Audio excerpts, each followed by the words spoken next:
The Last of Us Season 2 just dropped and I was as excited as I was terrified when going into it. I'm someone who absolutely despised the story of The Last of Us Part 2 yet saw the potential in it and appreciated the vision they had, but I will always stand by the fact that it was poorly executed. Well, The Last of Us Season 2 quite literally fixed any and all gripes I had with Part 2. They somehow stayed faithful to the games and kept what worked while simultaneously changing elements of the second game's story to make it a more satisfying narrative overall. The fact that I'm saying all this after only having watched the first episode is a testament to that. One scene in specific stands out above all else, but we'll get to that in just a bit. Both of these sequels introduce a lot of new characters right at the beginning, but the show counterpart is actually able to give them personalities and expound upon the dynamics that they have with the rest of the cast, while the game just forced you to believe that all these people liked being around each other. The writing is excellent, but none of it would have worked as well as it does without the acting that really sells the whole thing. I loved the dialogue between all these people so much. I was invested in what everyone had to say, whether it be Joel, Ellie, Jesse, or Dina. Speaking of the latter, I adore what they've done with her and Joel. Not only is it just heartwarming to witness, it'll also make Dina and Ellie's conversations of Joel a lot more touching after that thing happens. It also allows us to relate to Dina a whole lot more. She loves Joel, we love Joel, you know. It's simply cool to see how the show is following the story beats of the games one-to-one while adapting it in a manner that only enhances the pacing instead of detracting from it. Oh, and don't even ask me how excited I got when I saw Gustavo Santaolalla's cameo near the end of the episode. Another one of the changes that I thought was a good move was introducing the audience to Abby from the get-go. Even with all the praise I've voiced, I'm still apprehensive of how they'll interpret her character, but it still is better in general to sow the seeds of what this season has to offer and how it relates to people dealing with the consequences of their actions, especially those they've enacted out of love. And that is a great segue to what was arguably the best scene in this entire episode,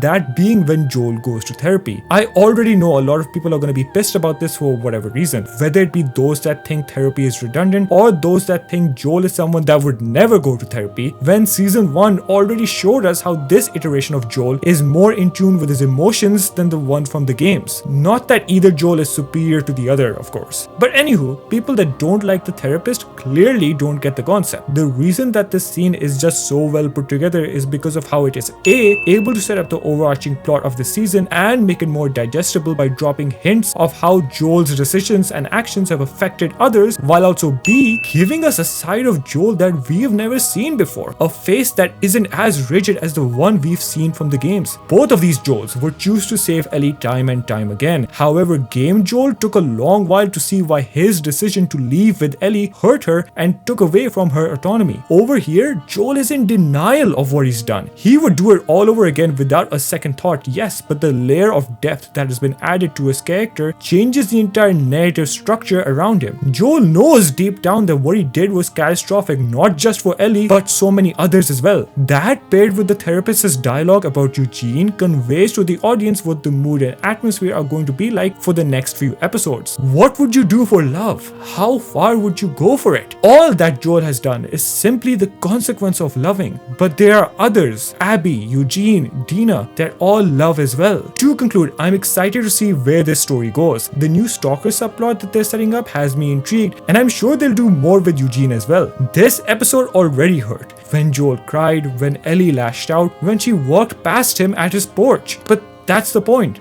Love hurts. I do have some more thoughts though, so here is an unscripted Vexodus right after they finished watching the episode. Halfway through the game, when so much tragedy has already occurred for reasons that you can't sympathize with, that's when they try and go back and switch the narrative and then give you the flashbacks to why this happened. But by that point, although it can work in other medias, because it was such a drastic change and because they introduced so many other plot points and characters, it wasn't able to fulfill the emotional reaction they wanted to get out of people, because by that point people they did not care for these new things. They wanted the old stuff, and by the time they got the old stuff, they had to live with the consequences of what they changed, so they could not see the other story that they were trying to tell. Because of how great, fucking excellent the story of the first game was, when the show adapted that, all the things that they changed were fucking spectacular. And then we were so excited for season 2, but we were also fucking scared because can you imagine building up one of the biggest video game franchises with just one game and then completely demolishing it by the second one? It's fucking crazy. Ahad and I were constantly confident that yes,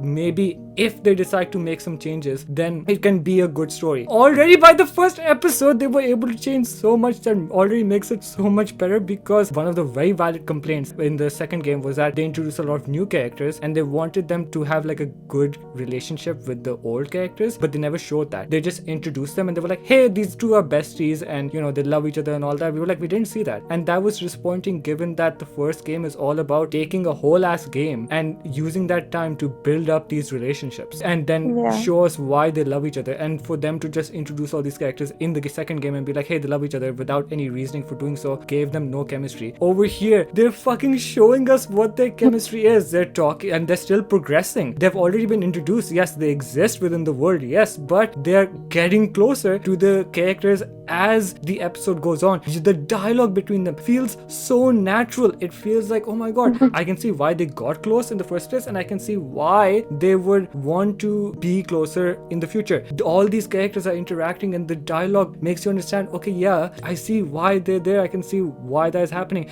And oh my god, this is the best part. The main character, Joel, fucking Pedro Pascal, fucking love him. Joel in the first game and the first season. The whole point of the first game and the first show, among many, speaks to humanity in general and how the biggest threat is not the zombies that are going around, it is the human. And one of those threats is portrayed to be Joel, but you love him regardless, because Joel is someone that has lost everything and yet he is capable of loving. And also when he does love again, he does horrendous things to maintain that love. And both the first and second game portray this, being like, yes, Joel is part of humanity being the worst thing ever, but the thing is you can still sympathize with them. The second game was all about the consequences of that, being like, oh, Joel did what he did with Ellie to protect her. The game tried to dissect the villainy of Joel, and it took a left turn out of nowhere, and also it forcefully changed Joel's character without any reasoning in order to make him weaker so that bad things could happen to him, to show the consequences of him doing whatever. It's only been one episode, but it's already improved upon everything because it's showcasing how Joel is aware of the things he had to do to protect Ellie. He is actually in denial with himself, and someone brings up, did you do something to her? And Joel has a visceral reaction because he cannot ever imagine hurting her, but deep down he knows that he hurt her because he lied to her about something important in order to protect her. That's the scene that almost made me tear up, and I'm kind of tearing up right now thinking about it because it was just so well done. The one thing that got to him the most was the fact that he hurt someone by lying to them, someone he loves. Like, that's what gets to you. Ellie finds out what that is. Once again, the second game, when she finds out what it is, it kind of just like makes Ellie hate him altogether. It does show that like, yes, there's like more to it. It doesn't talk about that until way later, when in reality the way it would actually work is that you would feel betrayed. You still love the person, but you still have awkwardness with it. That's again a big critique of the second game. People like, hey, they should have showed that more, because they do, but it's again toward the end. Of course people would be disconnected by the story by then, because you've already like misused the audience's trust. You've betrayed the audience and now you're trying to make up for it. It's not going to be effective. Here they haven't shown the reaction that Ellie had to finding out, but you can tell that she's found out, and you can tell that she's conflicted by it. Sometimes she's more mad than others. It's so fucking lovely, because again, in the second game, all the other characters, they're just talking about it. They're like, oh, you should get back together, blah blah blah. In this, the characters are worried, they're concerned, they're talking to Joel. And then there's this one part, this wasn't a part of the games at all, but Joel ends up going to therapy.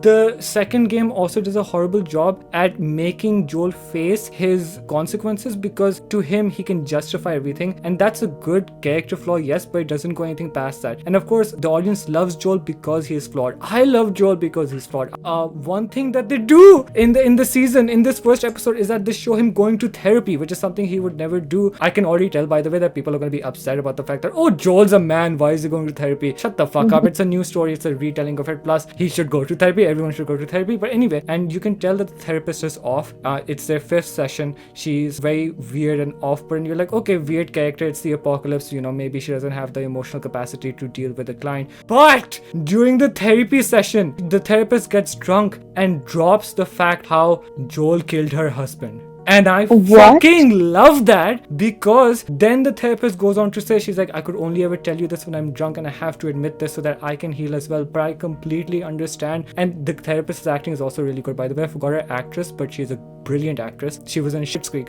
But Oh, Moira. yeah, it's Moira. I understand completely why you did what you had to do, and I should be able to forgive you, yet I fucking hate you for it. And then when she gets it out, she's like, it's just the way it has to be, because I can understand where you're coming from. And then her demeanor shifts. If just within that 1-2 minute scene, it is able to do what the second game never could, which is make the audience sympathize with Joel's victims. Where even though you can tell where Joel is coming from, and the fact that this is a world where it really is the survival of the fittest, and Joel was doing what he did out of love, you can still see the impact it has on others. That is what love is. That is what love is for the therapist as well. If the whole show is telling a story of love through this post-apocalyptic world using a genre that's very saturated, then it's doing such a great job, because the therapist as well also feels that love for a husband. That husband was her Joel, a man willing to do whatever atrocities he could to protect the people he loved, and he met someone else of the same nature, and one of them lost. It could have been either or, one of them lost. It's only been one episode, but so many characters that basically had no personality in the second game already have so much more chemistry with all the cast. I love the dialogue so much. I love how fucking like stupid and like cute they can be, and the and like just, you know, the even like the romantic plot they're setting up, they have so much more chemistry now. Like the little homophobia thing that I mentioned, like there's this guy that's homophobic, and the way that he's homophobic is so fucking good, because it's like the type of homophobia that persists in so many societies where it's not all the way out there, but they just say shit that's wild, and you're like, what the fuck did you just say to me? And it's like fucking amazing. And also they had, oh my god, they gave a cameo to the composer of the soundtrack. Oh my God. By the way, it's fucking incredible how I can recognize how they're keeping up with the story 1-to-1 with each of the story beats, yet they're adding so much more depth and detail to make it all the more exciting. It's the same story, yet redone so much better, and I'm so excited for what the next few episodes will have. There'll be one episode per week. Yeah, and that's the thing. I was so fucking sad, and I love that, because that's the consequence of loving. This show portrays it so well. Consequence of loving. Why the like, of course it would hurt.